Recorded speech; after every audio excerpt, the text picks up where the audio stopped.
So, I'm going to start off with asking for your name and relationship to Stephen. Just kind of like, hey, I'm such and such, and I am the sister of Stephen, and then we're going to go into a conversation from there. Okay? So, hello, how are you doing? Can you tell me who you are? I'm Stacy. I'm Steven's older sister. Well, his only sister. Tell me about you and Stephen's childhood. We had a pretty normal childhood, like a lot of kids nowadays. Our parents got divorced. I was about 7, so Steven was probably around 4 or so. We were living in Texas, and then we moved to Florida with my mom. So we usually would, have pretty limited time with my dad. So we would go see him over the summer for a few weeks, and we would stay in Florida most of the time with my mom, and her parents lived here too. So we spent a lot of time with their grandparents as well. But my memory, it was a pretty normal childhood, nothing super out of the ordinary, really. And you guys have the same father as well? We do. We have the same father. How was it growing up like without him around? It's hard, That's never easy, I think, for a kid to grow up without one of their parents around all the time. But it became pretty, normal for me. I can't speak to him, but I'm sure we had different experiences and different struggles, I guess, without having him around all the time. I think it's different for a girl not having her dad around, versus a boy not having his dad around. How do you think it affected Stephen as a kid? Do you think he was like depressed about it or anything, or did he think about it? I think as far as not having his dad around, in the beginning, it would just always lead, I guess, to more excitement whenever that time would come where we would go spend time with my dad. Everything would always just, build up to that moment when we would go get to see him. And he was always so excited because he was just very much, a daddy's boy. But I never really saw, not that I remember a bunch of, sadness or anything. Like, obviously he missed his dad, but yeah. You don't remember like it seemed like it affected him too much where he changed because of it? Obviously not having him around started to affect him when he was older. I think a lot of the bad decisions he was making as, he was getting into his teen years definitely was probably acting out because his dad wasn't around. But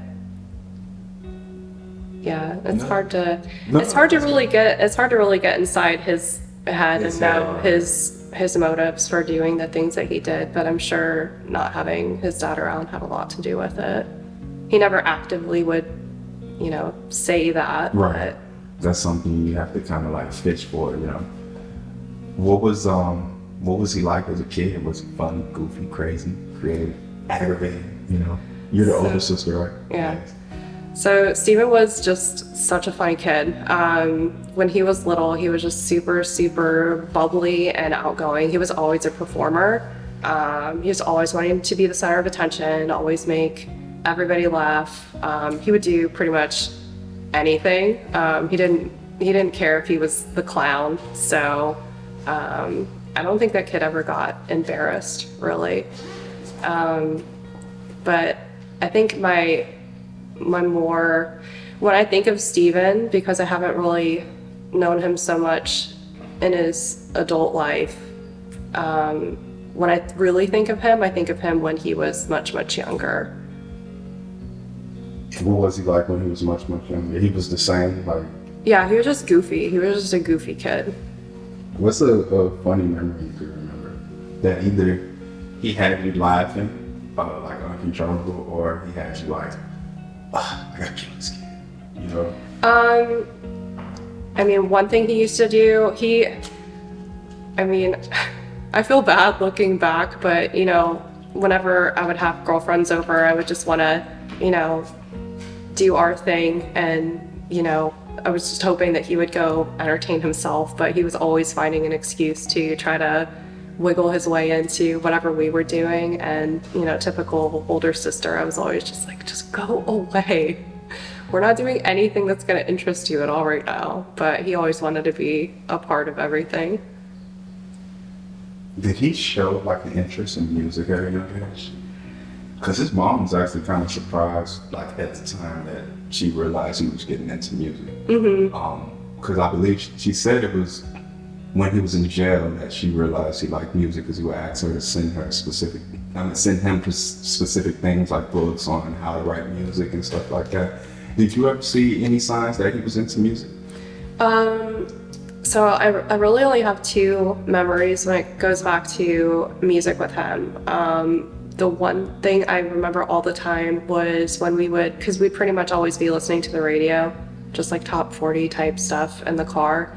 And I would always be sitting up front, he would be sitting in the back. And he would always sing, always.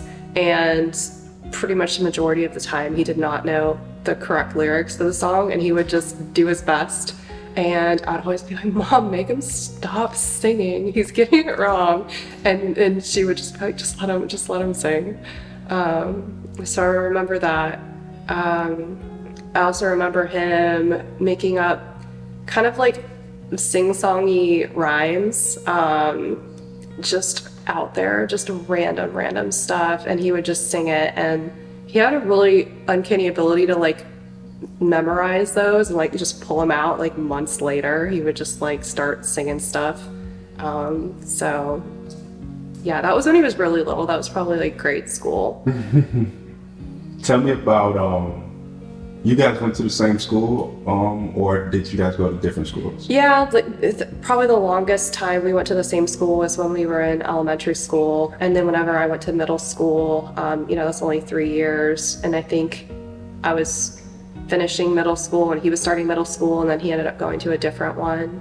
And then we were only in high school, I think, for a year at the same time, at the same school. But I never saw him at high school.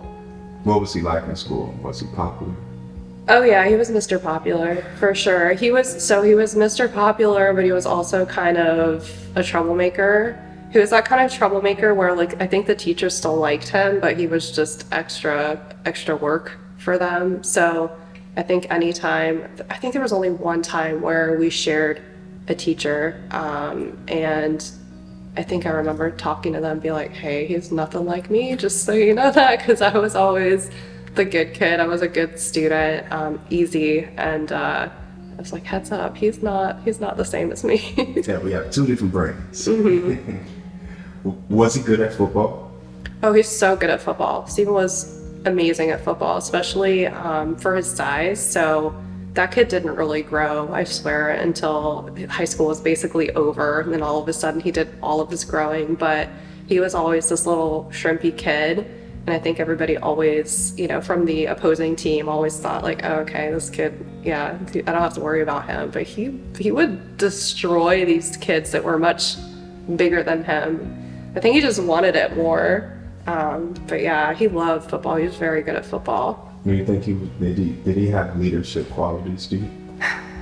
I mean, I don't really remember, but I think that they definitely pushed him into more of a leadership role. I don't know what, you know, his title would have been or anything, you know, being a kid, but I think he definitely probably gave some pep talks and things like that along the way. He always had a lot of energy and like good, you know, positive energy. So he'd just kind of get other people riled up.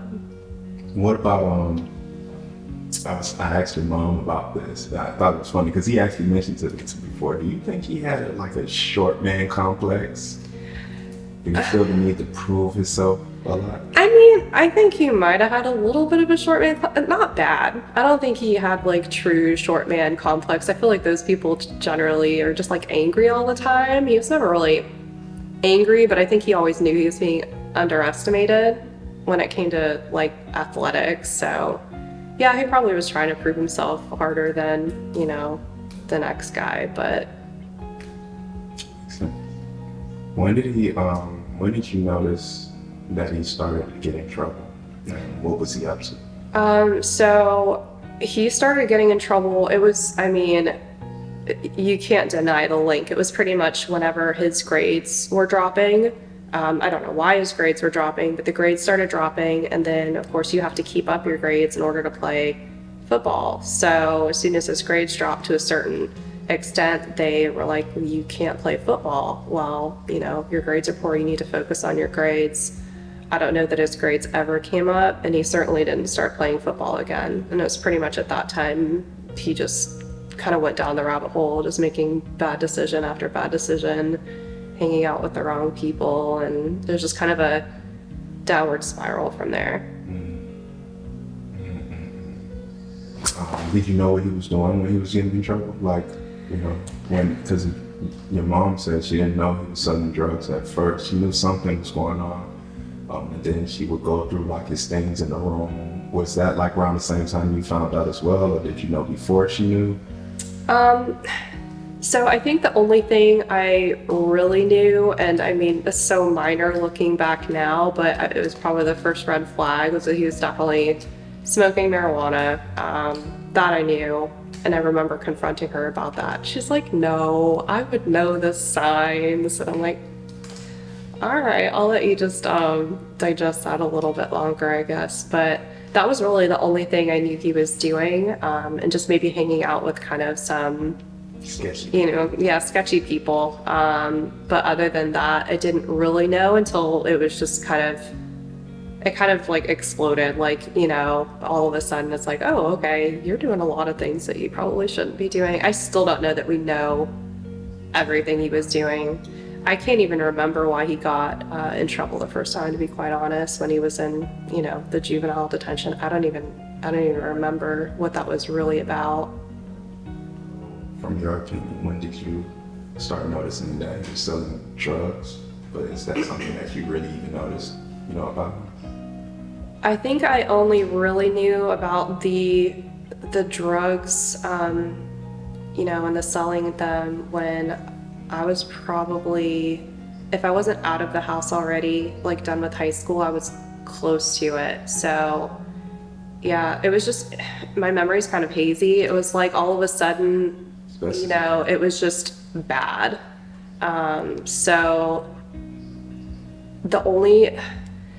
I have this one memory, and I know this was when I was out of the house, and I think I was just visiting for a weekend or something, and Stephen was acting super paranoid, and he used to stay in the bedroom over there, and he had I mean, there's already blinds on the windows, but he had basically like nailed or taped like thick sheets over the blinds to make it completely dark.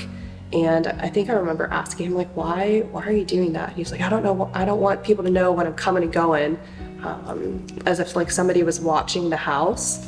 And I'm like, see, we live in a pretty safe neighborhood. I don't think anybody is watching the house. But looking back, at first I thought he was being weird, but looking back, I think he was on something. So whatever he was selling, he was probably taking himself, and it was making him paranoid. Did he ever get expelled from school? I could be wrong, but I don't remember him ever getting actually expelled. When did he start? Well, I don't know if this specific question, but when did he start going to like juvenile programs? How old was he at that time? I think he started getting in trouble with law enforcement when he was probably about 15 or 16. I could be wrong, but that's what I remember. I mean, how did it make you feel? Because, I mean, as a sister, you know, brothers are annoying, of course. I have a big sister myself. She's 40, and I was very annoying. But she did take care of me most of my life, you know. But how did it make you feel to know, like, he was getting in so much trouble, and you guys didn't come from that kind of lifestyle for that kind of trouble to even pop up? Mm-hmm. Even your mom was like, I was never raised like that. So when these things started coming up, I didn't really have an answer. Because, you know, so how did you feel? Like, what were your feelings during, you know, these situations? whenever he started getting in trouble the way he was, the things he was doing, it was just aggravating because, you know, like everybody knows, like we came from, I mean, we weren't, you know, upper, you know, class people by any means, but we weren't, you know, poverty stricken. Like we were doing just fine. We were given all the opportunities that, you know, There's no excuse. a kid, you know, could need to thrive. And my mom is a great parent, so it's not like he didn't have a positive role model. So when he started literally seeking out these situations, I mean, like really taking effort to seek out, you know, this kind of trouble, it was aggravating, you know, because here I am, I'm doing great, you know, I'm making my good grades, you know, trying to go to college and, you know, do the things that, you know, I should be able to do and would, you know, be expected to do, you know, the way we were raised. And then he's just going into the polar opposite. So yeah, it was aggravating. Especially, oh, I'm sorry. it's especially aggravating too because, you know, that got him a lot of attention, you know, even though it's negative attention, it's still attention. So I'm, you know, doing the things I need to do without much, you know, prompting, and it just kind of goes, I don't want to say unnoticed, but, you know, no one's like constantly patting me on the back, and then here the world is revolving around Steven because his life is, you know, falling apart. But it all seemed by choice, and it's like, why are you doing this? I think that's a good take on it, and it's an honest take. Yeah, because we live in Venice, Florida, right? We were raised in Venice, Florida. I don't know anything about Venice, but it's beautiful. It's just like, it's a bunch of like, you know, just normal, people, you know, family, you know, going to work, busting their butts, or, you know, business, whatever they do for a living, and just taking care of their family. Nice family environment here, so I can understand that. So you could see he was changing into a different person, definitely. Yeah. Did you know anything about like his relationship with the mother of his kids? How was their relationship? I knew literally nothing about the mother of his kids at all, basically. I feel like until they were born. I mean, well, obviously I knew when she was pregnant because that was big news, but I really didn't know much about her while they were, you know, seeing each other prior. How did your mom feel about, you know, him having children? Oh, Well, both of you. I mean, we were all pretty just, I don't want to say devastated, but I mean, like, we hadn't met the kids yet. I mean, going back is like, you know, what a great thing because these kids are amazing. But first hearing about it, you're like, oh my gosh, are you serious? Like, he had just turned 18, and of course, it's not one, it's two of them. So it's like, wow, okay, how is he gonna navigate that? And yeah, I mean, it wasn't even long after that he was locked up again, so that was pretty heartbreaking. So what, are you aware of the times he went to prison? I think it was 3 times. Are you aware of what happened each time? So I really only remember more specifics about the last time he went in. We can talk about that. But as far as the other times, I mean, I'm sure it was drug related, but I don't even remember specifically what. It's hard to keep track when somebody just keeps going back, you know? What would happen when he got out? I don't know if it started the first time he got out, but definitely the second time. He was very preachy, you know, the whole cliche, like, I found Jesus while I was locked up, coming out and saying, oh, I'm so changed, I'm gonna do everything different this time. And I mean, it took no time at all for him to just slowly, not even slowly, but just creep back into doing the things he was doing before. Did you ever take him serious, like with his new found faith, like at the time? Like when you first seen him, you're like, nah, I don't think this genuine. No, I never took his faith seriously. It was just always, it just seemed very jailhouse, you know, this is what's getting me through now, and as soon as I get out, I'm gonna, you know, toss it. I can understand. Yeah, because when you're out, you have complete free will. There's temptation everywhere around you. There's nobody stopping you from doing, in the end, what you want to do. So, I mean, obviously he could never handle that. He was just always just falling back to his old ways.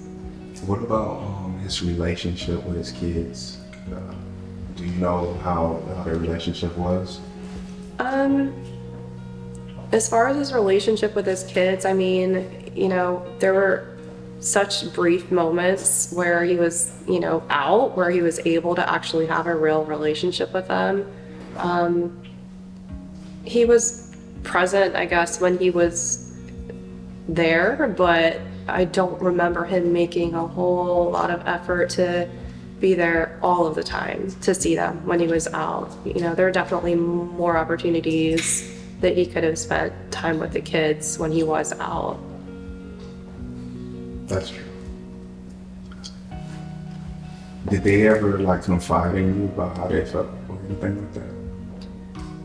That's one thing I wish the kids would do more, is kind of share with me, you know, what they're going through with, you know, their struggles with the relationship or lack thereof with Steven. But I mean, Steven Jr. has always just been really, really quiet, so he's hard to get to talk about anything. And then Jazaria, for as chatty as she can be, when it comes to kind of more sensitive, deeper things like that, she shuts down. She gets really quiet. I seen her the day at the block party. Well, of course, I seen them the whole day. I was with, you know, the mom and the kids the whole day. And man, when she started to cry that day, like randomly, my friend was the one who made Steven aware, because I was somewhere else filming something, and he came to Steven and he said, "Hey bro, I want to show you something." And he showed him these pictures of his daughter just like sitting looking sad when there's so much fun going around. Mm-hmm. And he was like, "I know you're having a good time, but you might want to go check on her." And he went over and checked on her, and that's when he noticed like her emotions, you know. And I seen that it shut him down for the day, you know, because we sat and talked about it after I interviewed him about that, and he was just torn apart, you know. But he knows, at least from that conversation, he knows he's gonna have to fight for them, mm-hmm. you know. But I know he knows he has to fight for them. So it was just interesting. And I could just understand the emotions on both sides as a kid and the emotions as, you know, a father. You know, that's tough. And he didn't even realize that's what we was talking about as well. He was just like, you know, I had planned this for so long in prison. I had no clue that my kids would look at this as a selfish thing, because I didn't think of it like that. I just thought I was trying to make some plans to make better decisions. And so the kids were like, you know, felt like you were being a celebrity, and the day should have been about us. Mm-hmm. And so he vowed that from now on, the kids get the attention they deserve, you know, from what we talk, you know. So, mm-hmm. you know, I just thought that was interesting. How was your relationship with your brother as a kid? When did your relationship really like go south with Steven? I wouldn't say that it made our relationship, you know, go south, but as far as changing, probably we were both teenagers, so he went through this kind of phase, or multiple phases, I guess, where he was trying to fit into kind of different, you know, crowds. You know, every school always has their jocks and their preps and the skaters, and he literally tried just about all of them. He did the skater thing for a while, and adopted that whole kind of persona. He did that. He was, you know, a little bit of a good old Southern boy for a little bit with the fishing and everything. He did that. Obviously the jock phase with his football. And then unfortunately the last one that he did that stuck was the whole, you know, thug, you know, thug life persona. So yeah, that one stuck. Do you feel like it kind of, do you feel like any of that kind of made a wedge between you two? Like maybe it made it harder for you guys to be as close as you could have been? Well, I mean, when he was doing all of that, trying to kind of figure out who he was, like, it's hard to kind of, I don't know, relate to someone when they don't know who they are. Right. And it's just a weird age anyway. You know, we're both teenagers at that point. I think most teenagers kind of, you know, step back from their family. I think that's just a normal part of being an adolescent. So we were just kind of like crossing paths a lot, but not really connecting. And then as soon as he started getting into trouble, I was just kind of like, you know, wash my hands of him. How many years did you go like without talking?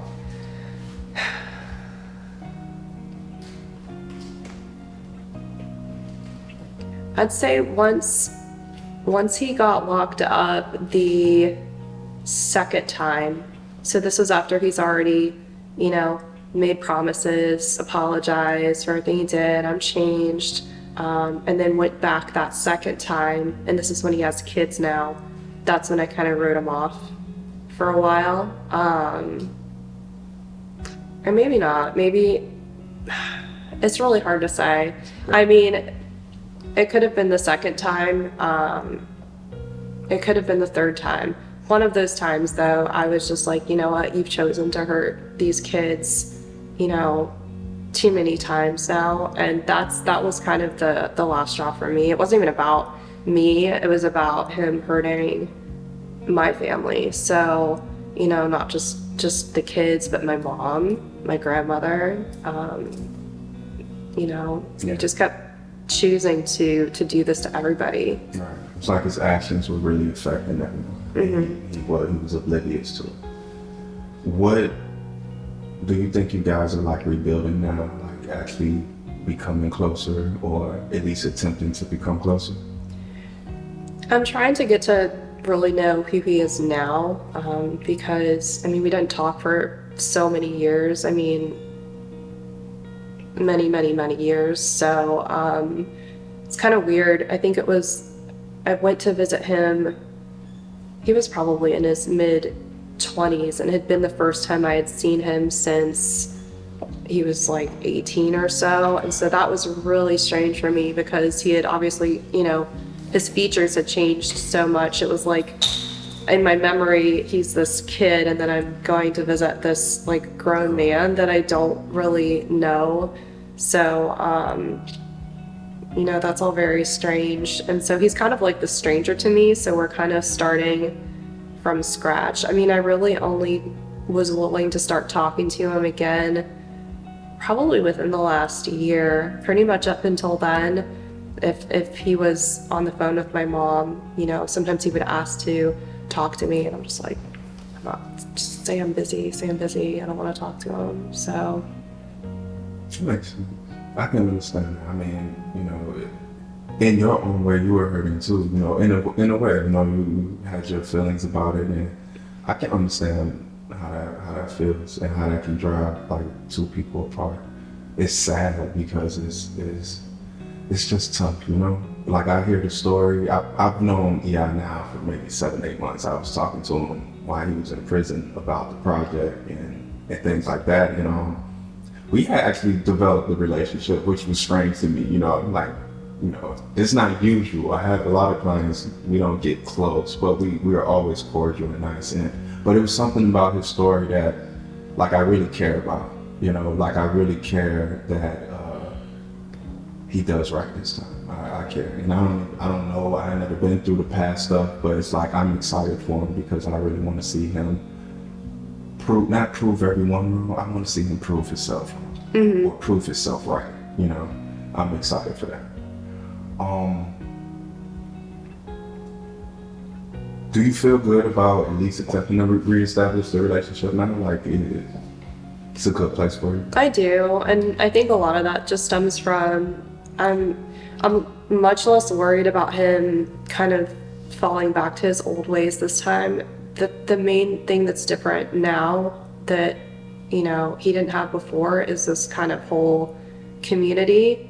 I feel like there's way too many people watching him and checking in on him for him to easily mess up. I think he knows that, and he feels that weight and the eyes on him. And I mean, I feel like it would be easy to just continually just disappoint like his close circle, like his family. I mean, he's been doing it, you know, for so long now. What's one more time? But now, you know, he's kind of got his church community and the people he's meeting with, you know, his music now. So everyone's holding them to a high standard because I've noticed just from meeting everyone that's around them, like they really believe in him and really is rooting for him. I was just so surprised and outstanded by what I seen. I think at the Crossover Church, like seeing how they announced him and how, you know, Pastor Tommy was checking on him. So I think the community thing is an awesome thing because I think everyone needs one. You know, not necessarily, it don't have to be church, it could be whatever someone's into. yeah, But you have to have people like keeping you accountable, calling you, hey, how you doing today? You feeling good? You know, and a lot of people don't have that. You know, that thing, that person who's just like, how are you feeling today? Are you okay? Are you in a good headspace? So I agree for that they're keeping them accountable.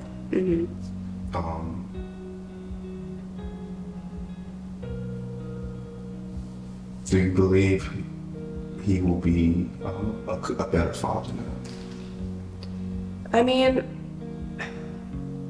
I feel like it takes so little, really, to be a good father. And I keep telling him, like, just be there, just be present. Like, nobody knows what they're doing. Just do your best and just love your kids. So, I mean, their only comparison is him not being there. So, I mean, I hate to say the bar is set really low. I mean, he just needs to just be there. I mean, it's the easiest thing in the world to just be there. So I think he can absolutely do that as long as he makes it a priority. I don't see why he wouldn't. How did you feel seeing him at the block party perform and preach and things like that?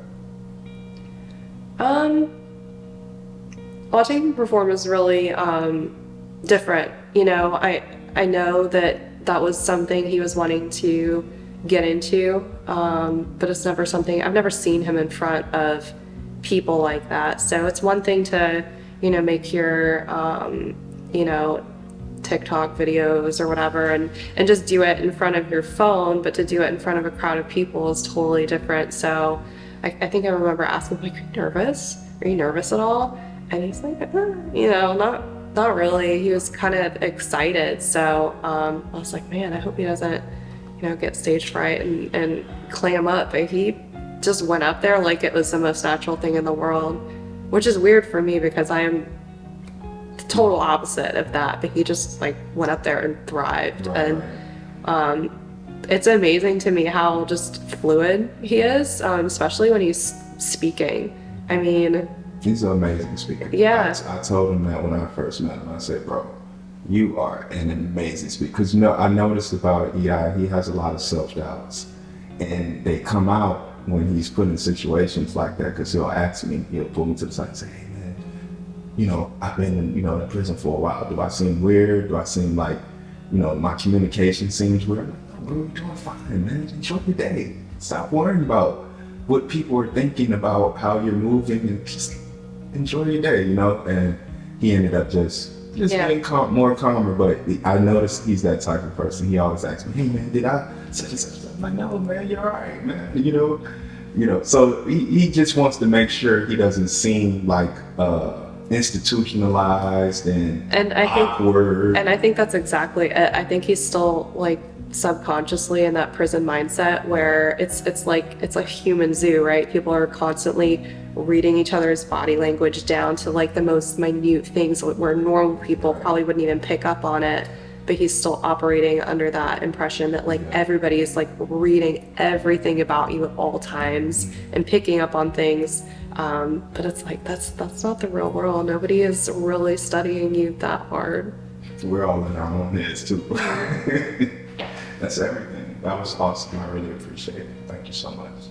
It was awesome. Oh, that wasn't so bad.